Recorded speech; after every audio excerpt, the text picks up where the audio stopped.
영적인 성장을 이루기 위해서는 말씀과 기도가 잘 균형을 이루어야 합니다. 말씀과 기도 생활 없이 영적 성장할 수 없는데, 말씀 없는 기도, 기도 없는 말씀, 온전한 것이 아닙니다. 말씀 없이 기도만 추구하는 신앙도 있습니다. 기도 없이 말씀만 추구하는 신앙도 있습니다. 그러다 보면 감정에 빠지고 또 은사에 빠지고 열매 없는 신앙을 갖게 되고 균형 없는 신앙을 갖게 되고, 그리고 머리만 또 차가워지고 뜨거운 가슴은 없고, 그런 신앙생활을 하게 됩니다.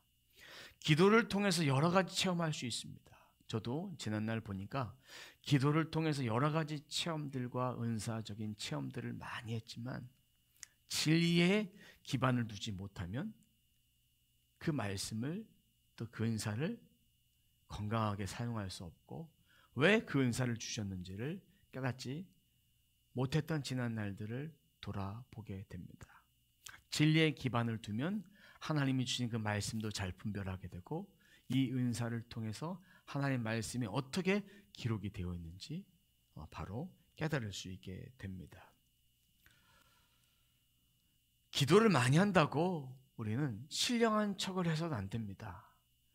하나님의 말씀이 우리가 기도를 많이 해서 부어지는 것이 아니라, 하나님의 말씀을 우리들에게 하나님의 자녀된 새 피조물 된 우리들에게 그 말씀을 주시는데, 그 말씀을 잘 듣기 위해서 말씀과 기도로 우리가 성령 충만해야 합니다.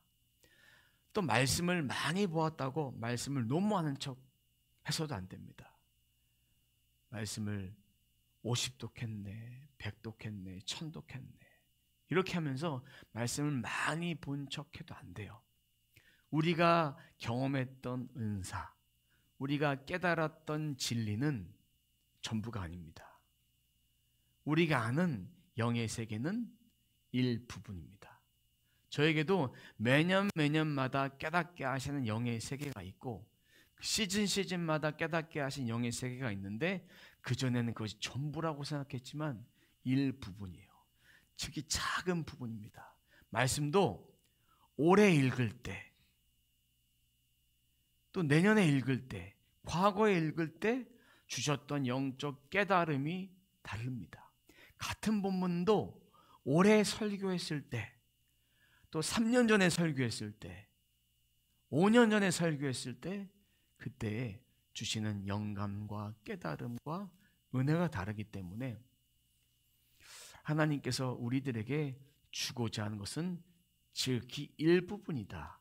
예수 그리스도가 오심을 통해서 모든 것이 다 완전해지고, 진리가 완전해지고, 은사도 완전해지고, 온전한 사랑으로 완성되어진다는 것을 우리는 성경을 통해서 보고 깨달아야 합니다. 한쪽으로 치우치면 영의 비밀을 깨달은 자가 아닙니다. 감정에 치우치면, 신앙생활이 한쪽으로 치우치면 치우침을 통해서 분별하지 못하는 거예요. 지금 있는 것이 다라고 생각을 합니다. 우리는 두 마음을 가지고 있습니다. 지난주 금요일날 설교를 했죠. 한 마음은 우리 영의 말씀, 우리들에게 주신 영과 함께, 또 하나는 감정이라는 두 마음을 가지고 살아갑니다. 두 마음을 가지고 살아가는데, 감정에 흔들리면 하나님의 말씀이 들려와도 내 감정이 우선되어서 사람의 목소리로 그것을 잘못 분별하게 됩니다. 또 하나는 영의 인도하심 받는 자. 그럼 영의 인도하심 받으면 감정 소리가 줄어들고, 하나님의 말씀으로 거룩해지고, 기도 생활로 탄탄하게 되어졌을 때 내 감정의 소리가 바른지, 또 감정의 소리로 통해서 내가 치우치고 있는지 분별하게 되면, 이 감정의 소리는 하나님이 내게 주신 음성이 아니구나 라고 이것을 절제할 수 있고 내려놓을 수 있게 됩니다. 그러다 보면 혼적인 신앙생활, 마음이 가는 신앙생활을 하지 않고 한 마음을 품고 영의 인도하심을 받아서 진리로 그것을 분별합니다. 오늘 말씀에 나온 엘리의 두 아들은 감정, 육신에 따라 신앙생활했고 그에게 주어진 제사장의 사명도 그렇게 감당했어요. 자기의 배를 채우기 위해서. 다른 사람에게 피해가 가도 상관이 없다. 내 배만 만족하면 되고 내 배만 살찌우면 되고 나만 풍성히 살면 된다. 그런 생각을 가지고 있었던 엘리의 두 아들의 모습을 보게 됩니다. 이렇게 자기 중심적으로 살면 오류를 범합니다. 자기 주도니까 신앙의 중심이 하나님이어야 되는데 하나님을 뒷전으로 생각하고 자기 중심으로 생각해서 잘못된 판단과 잘못된 행동을 하게 됩니다. 오늘 엘리의 두 아들의 모습을 통해서 암흑 같은 엘리의 시즌이 지나가고 사무엘의 시즌이 시작됨을 보여주고 있습니다. 1절부터 10절까지 그 말씀을 보면 한나가 자신을 향한 기도, 그리고 이 앞으로 이 이스라엘 향한 기도, 신정 왕국 다윗의 왕조가 세워지기까지, 그리고 예수 그리스도까지 소망을 담은 기도의 모습으로 고백을 했습니다. 하나님이 고백하게 하셨어요. 사무엘의 시즌이 시작되었음을 또 기도로 준비했습니다. 12절 말씀 함께 보도록 하겠습니다. 엘리의 아들들은 행실이 나빴다. 그들은 주님을 무시하였다.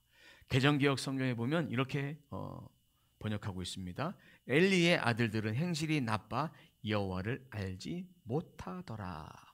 행실이 나쁘다라는 말은요, 개혁 성경에서는, 우리 옛날 성경에서는 불량자라고 번역하고 있습니다. 불량자는 히브리어로 벨리얄이라고 합니다. 벨리얄은 뭐냐면 배도자, 하나님께 떨어져 나간 자요, 가치 없는 자. 영어 성경에 보니까 악당들, 타락한 자요. 왜냐하면 하나님의 질서를 무시했어요. 앞절에 보면 주님을 무시했다 했고, 세 번역에서는 개정개혁 성경에서는 여호와를 알지 못했다고 했습니다. 알지 못했다는 얘기는 하나님을 알지 못했다는 것이 아니라 제사장임에도 불구하고 하나님을 두려워하지 않았다, 하나님을 몰랐다, 하나님에 대한 지식이 없었다는 얘기예요. 머리에 대한 지식이 아니라 하나님을 경외하지 못했다는 그런 의미를 가지고 있습니다. 즉 율법에 순종하지 못하니까, 영의 인도하심을 받지 못하니까 자기의 마음이 더 앞서는 거예요. 마음이 가려졌어요. 분별하지 못한 상태입니다. 제사장의 직분을 온전히 감당하지 못했습니다. 마음을 지키지 못하니까 정욕의 노예가 됐습니다. 마음이 타락했어요. 마음이 배교해 버렸어요. 영적으로 분별하지 못하면 이렇게 추락할 수밖에 없다는 것을 엘리의 두 아들의 모습을 통해서 보여주고 있고, 엘리의 두 아들의 모습은 엘리가 영적으로 눈이 가려졌다는 것을 보여줍니다. 사무엘상 1장에서도 엘리가 한나가 기도하는 모습을 보면서 포도주를 끊으라고 얘기합니다. 영적으로 깨어있지 못하는 모습을 보여주는 것입니다. 엘리의 두 아들은 하나님을 섬기며 성전 봉사를 맡았는데 악행을 저지릅니다. 13절과 14절 말씀 보도록 하겠습니다. 제사장이 백성에게 지켜야 하는 규정이 있었는데 그들은 그것도 무시하였다. 누군가가 제사를 드리고 그 고기를 삶고 있으면 그 제사장의 종이 살이 3개 달린 갈고리를 들고 와서 냄비나 솥이나 큰 솥이나 가마솥에 갈고리를 찔러 넣어서 그 갈고리를 걸려 나오는 것은 무엇이든지 제사장의 몫으로 가져갔다. 실로에 와서 주님께 제물을 바치는 이스라엘 사람이 모두 이런 일을 당하였다. 이 13절 14절 말씀이 하나님을 무시하는 행동입니다. 하나님을 알지 못하는 행동입니다. 왜냐하면 제사장이 율법에 지켜야 하는 규정들이 있습니다. 화목제를 드리고 난 다음에는 고기를 삶고 있을 때 먼저 빼가는 것이 아니라 화목제를 드린 다음에는 화목제를 드린 사람이 먼저 고기를 취하고 그 다음에 제사장의 몫으로 할당된 양을 가져가는 거예요. 제사장의 몫을 가져가야 되는데 갈고리가 3개 있는 그 살을 가지고 그 솥단지에 넣어서 걸리는 것은 다 가져가는 거예요.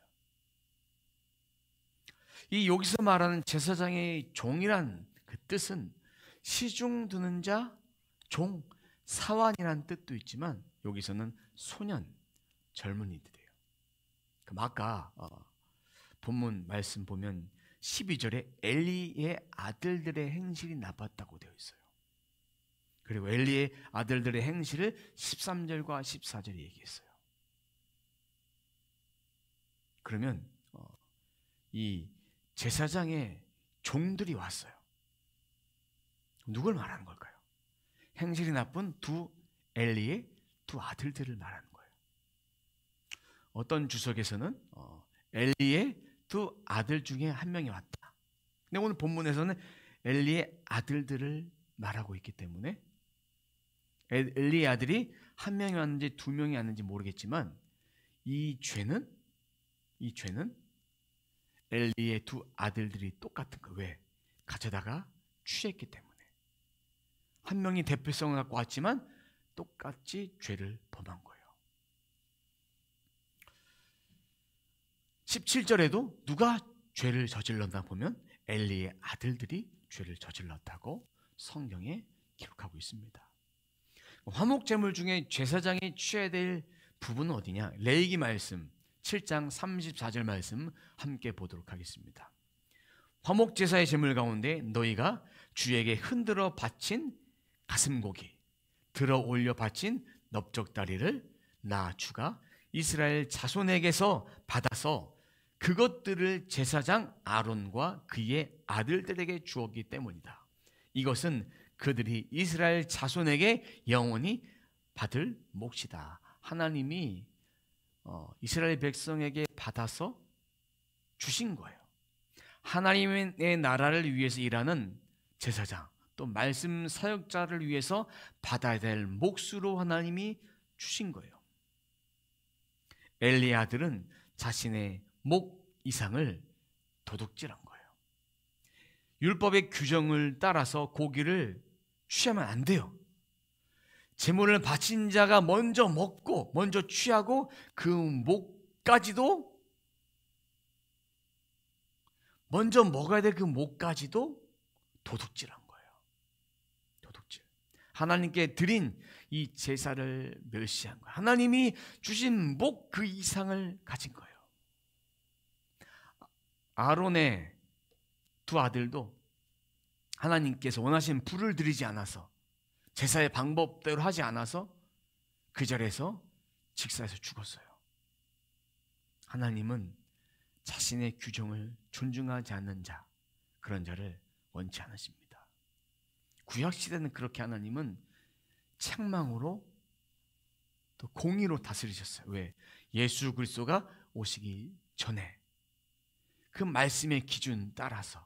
하지만 예수 그리스도를 통해서 모든 새 언약을 주셔서 이제 우리를 다루는 방식은 십자가에서 우리가 주님 앞에 나아갈 수 있고 십자가에 완성하신 그 말씀을 따라서 우리가 주님 앞에 나아갈 수 있는 거예요.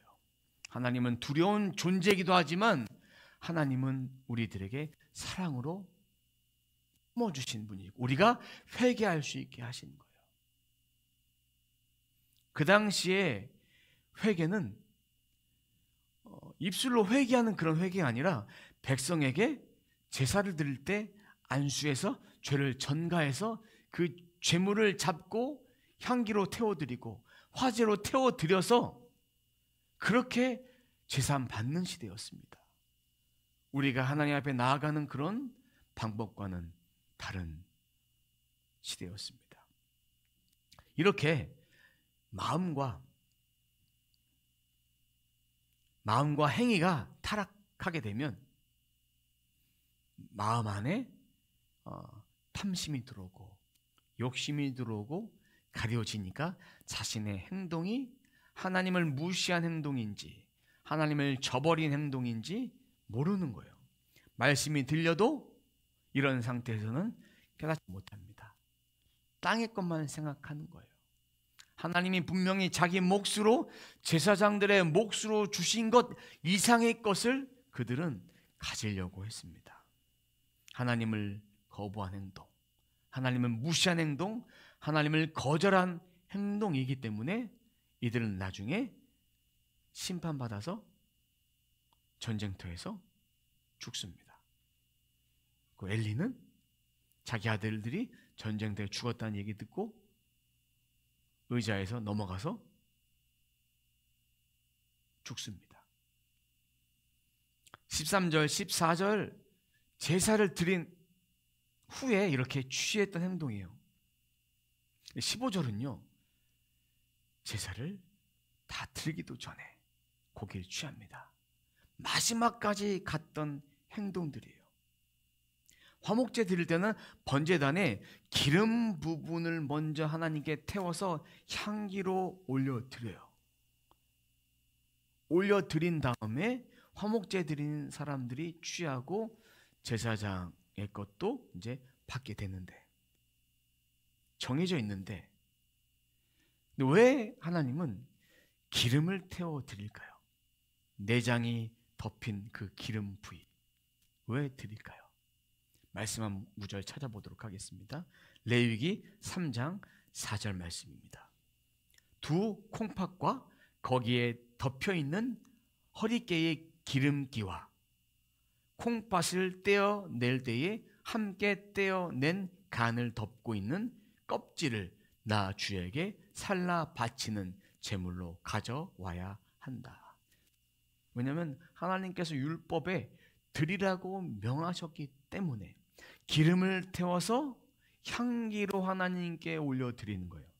그 향기로 받으시는 거예요. 고기를 취한 것은 하나님 명령에 불순종한 거예요.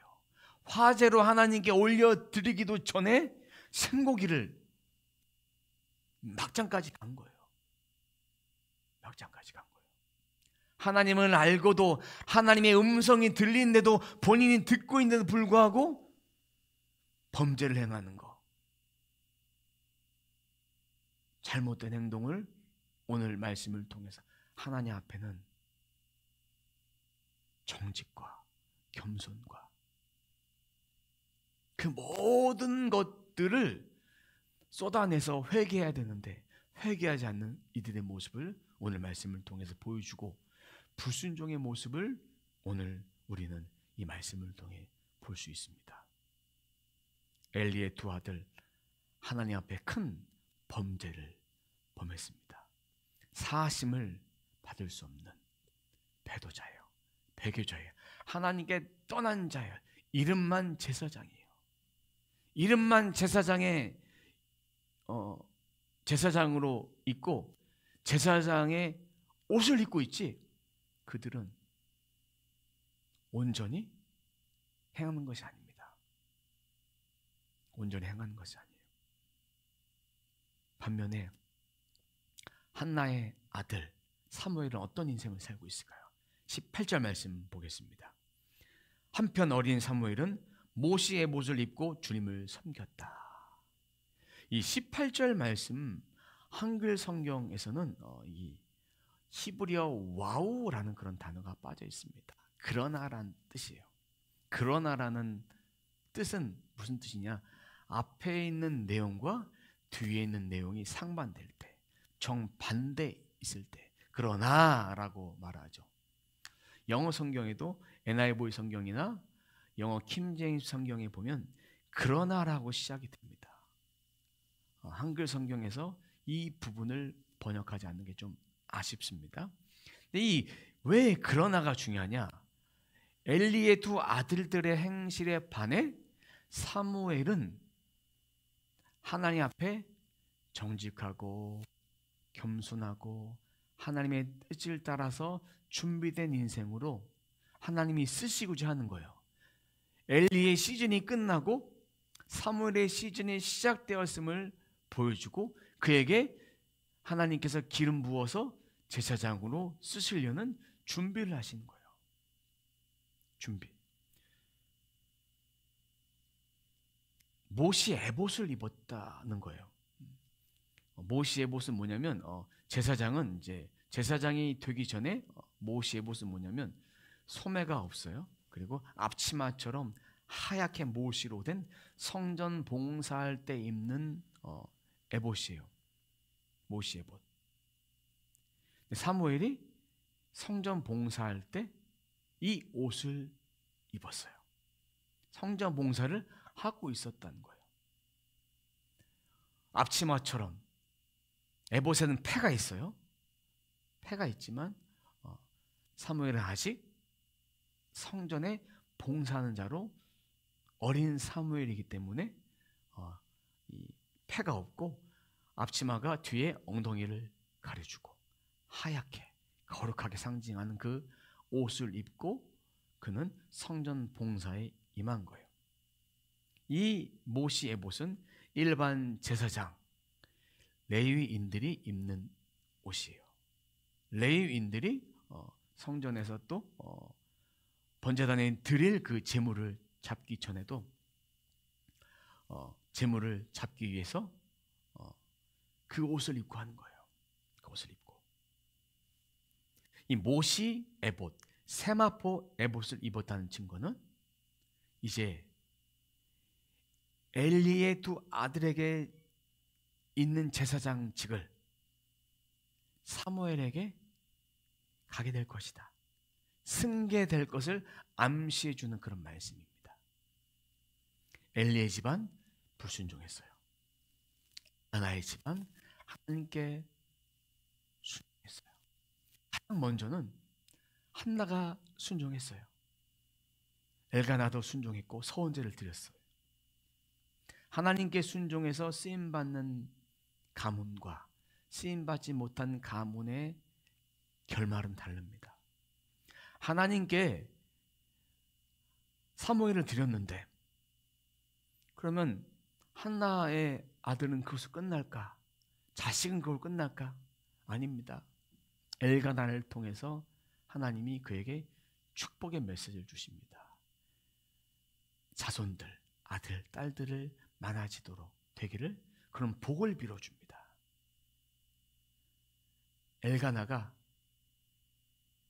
또 한나가 그 말씀을 받고 우리 식으로 얘기하면 그 말씀이 들려졌을 때 그 당시에는 선지자나 제사장이나 이런 사람들로부터 하나님 말씀을 받는 시대였어요. 오늘은 우리가 주의 말씀을 통해서 받고 우리의 내면에 주시는 성령의 감동으로 받지만 그 당시에는 반드시 제사장, 선지자 이런 사람들로부터 말씀을 받는 시대였기 때문에 그 말씀이 들려왔을 때 아멘으로 받은 거예요. 믿음으로 취했어요. 취한 다음에 동침하니까 아들과 딸들을 하나님께서 허락해 주셨던 것입니다. 대를 이어갈 수 있는 축복을 허락해 주셨어요. 이스라엘 사람들에게는 대를 이어가는 것이 기업을 받는 것이 하나님 앞에 엄청난 축복을 받는 거예요. 이 축복을 상징한 것이죠. 말씀을 정리합니다. 오늘 말씀을 통해서 우리가 입어야 될 옷과 입지 말아야 될 옷을 분명히 말해주고 있습니다. 엘리의 두 아들이 입었던 옷, 사무엘이 입었던 옷, 그럼 입어야 될 옷과 버려야 될 옷을 무엇인지 알려주셨으니까 우리가 입어야 될 옷은 세상의 야심과 욕심의 옷이 아닙니다. 예수 그리스도의 옷, 성도의 옷, 제자의 옷, 그리고 우리가 교회로서 그 옷을 입고 이 세상에서 살아가야 됩니다. 구원받은 자로서 우리의 영의 에봇을 입었습니다. 하나님 면전 앞에서 살아갈 때, 성소에서 봉사할 때 입는 그 에봇, 마음이 재건축돼서 우리의 마음에도 이 에봇을 입습니다.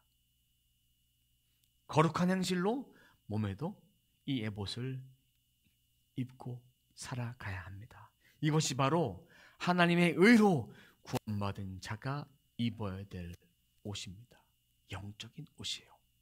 구원받은 자가 새 피조물이 되었어요. 이제는 옛것이 지나갔어요. 그러면 구원받은 자, 새 피조물로 된 자는 하나님이 주신 말씀의 옷을 입는 거예요. 말씀으로 옷을 입는 거예요. 말씀의 옷을 입는다는 의미가 뭘까요? 이 말씀으로 우리의 영과 혼과 육을 매일매일 말씀 먹고, 말씀대로 살아가고, 말씀대로 행하고, 감동 주신 대로 행하고, 말씀과 기도를 붙잡고 그렇게 살아가는 것이 바로 말씀의 옷을 입는 것입니다. 그럼 말씀의 옷을 입는 자는 어디서나 나는 그리스도인이다 라고 고백할 수 있습니다. 구주로 고백한 자는 천국의 소망이 있습니다. 오늘 죽어도 천국 간다. 이 이전에 오늘 죽어도 천국 간다라는 그런 자세 이전에, 그런 생각 이전에 오늘의 삶이 천국의 삶이다 기억해야 돼요. 우리가 잘못된 말을 합니다. 이 고통이 힘드니까, 이 아픔이 힘들고 살아가기 힘드니까 빨리 주님 앞에 갔으면 좋겠다. 그럼 지금의 삶은 뭡니까? 하나님은 우리의 심령 천국을 통해서, 이 땅의 삶을 통해서 하나님 나라 킹덤을 이루어가기 원하시는데, 이 땅의 삶을 통해 하나님 나라를 이루어가고 천국의 삶을 이루어가야 되는데 빨리 주님 앞에 가서 천국 갔으면 좋겠다. 이 땅에 천국은 없습니까? 이미 임한 나라, 앞으로 임하게 될 나라, 두 나라가 있음을 우리는 기억해야 합니다. 그래서 우리 모두의 삶이 말씀의 옷을 입고, 말씀의 옷을 입고, 세상의 옷은 내려놓고 말씀의 에봇을 입고, 말씀의 에봇이 우리의 영과 혼과 몸에 입어서 정말 그 말씀의 옷으로 말미암아 이 땅의 삶이 다른 차원의 삶, 새로운 시즌의 삶이 될 것을 믿으며 선포하며, 또 그 말씀이 취한 대로 우리는 그렇게 살아가게 될 것을 우리는 믿어야 됩니다. 믿기 시작할 때 하나님은 역사하십니다. 말씀이 많이 부어져도, 선지자를 통해 말씀이 많이 부어져도 그 말씀을 내가 취하고 내가 받고 그 말씀 붙잡고 살아가는 자와 말씀만 듣고 끝내는 자의 인생은 다릅니다. 우리의 인생은 말씀을 취해서 복으로 누리는 저와 여러분의 삶이 되시길 주님의 이름으로 축원합니다.